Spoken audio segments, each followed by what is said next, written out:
निकाह की वीडियो बना नहीं नहीं लाड़ पोस लाड़ आना तुमसे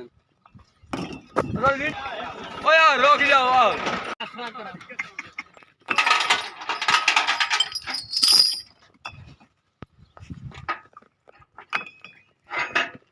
अस्सलाम वालेकुम दोस्तों, मैं तो वीर नियाज़ अहमद, तुम वेख रहे हो मेरा यूट्यूब चैनल नियाज़ अहमद 707 जी। दोस्तों उम्मीद है सब दोस्त ठीक हो, सो बड़ी दो होना मैं ठीक हाँ अलहमदुलिल्लाह जी। मेरे दिल के टोटे मैं जा रहा से इट्टा 91 फतेह लैते तो बख्शन शहर निकलना मेन रोड पर ट्राला हो गया पंचर, अपना जा रहा से शुकाटे बन दिते उन्हें तो आप लगा रहे हैं पंचर। मैं दोस्तों शेयर करिए वीडियो एंड तक देखिए, इंशाल्लाह मज़ा आ गया। अगे बहुत गंदी जगह जिथे आप जा रहे हैं, अज तुम मैसी की परफॉर्मेंस चेक कराओगे, इंशाल्लाह तुम मज़ा आएगा। वीडियो अच्छी लगे तो चैनल को सब्सक्राइब करिए, बेल आइकन प्रेस कर दी ताकि आने वाली नई वीडियो तुहाडे तक पहुँच सके। दिल दे टोटे पंचर भाई ला रहे हैं, ट्राली का किलियां खोलन का नवा तरीका चेक करो। उस्ताद खोलन लगा तो कुछ पुठियां चूड़ी दी कोई सीधियां चूड़ी दी, हुण उस्ताद उहदे रंग की निशानी लाउन लगा। मैं दोस्तों नाल शेयर करिए जेडे ट्रैक्टर ट्राला चलाते हैं दोस्त, उन्होंने तो समझ होनी है पुठी सीधी चूड़ी दियाँ। मैं दोस्तों नाल शेयर करिए चेक करो।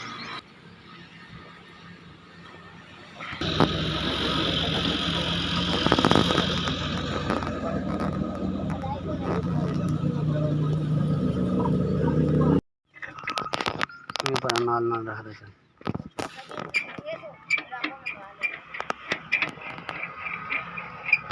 लो जी, मेरे बॉस मगर पहुंच गए ने, वेल्डिंग लाए थे किली एक फिरदी सी, वेल्डिंग करके टायर कट के जा रहे हैं जी। ओके होगी चौधरी साहब, थैंक यू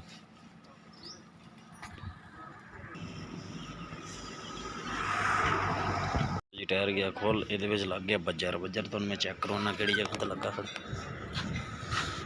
हाँ जी बजर लग गया।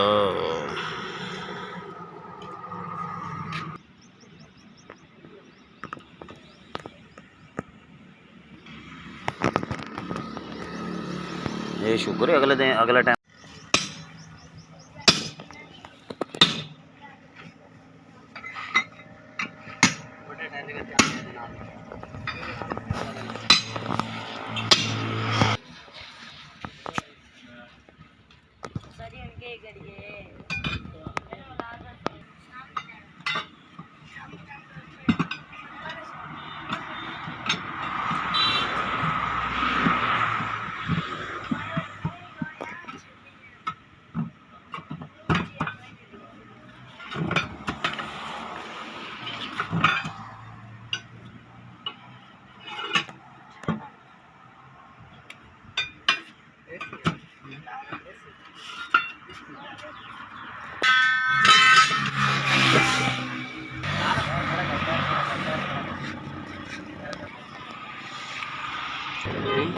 पट्टी भी चक के ले ना।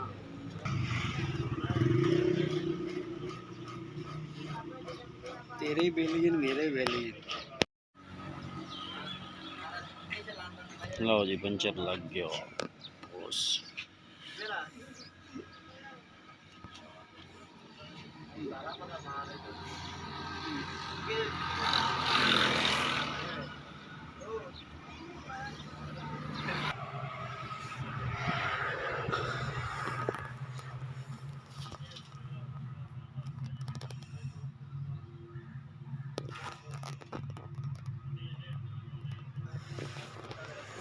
किन्ने फलावन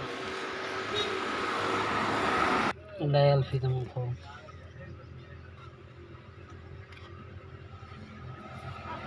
अल्लाह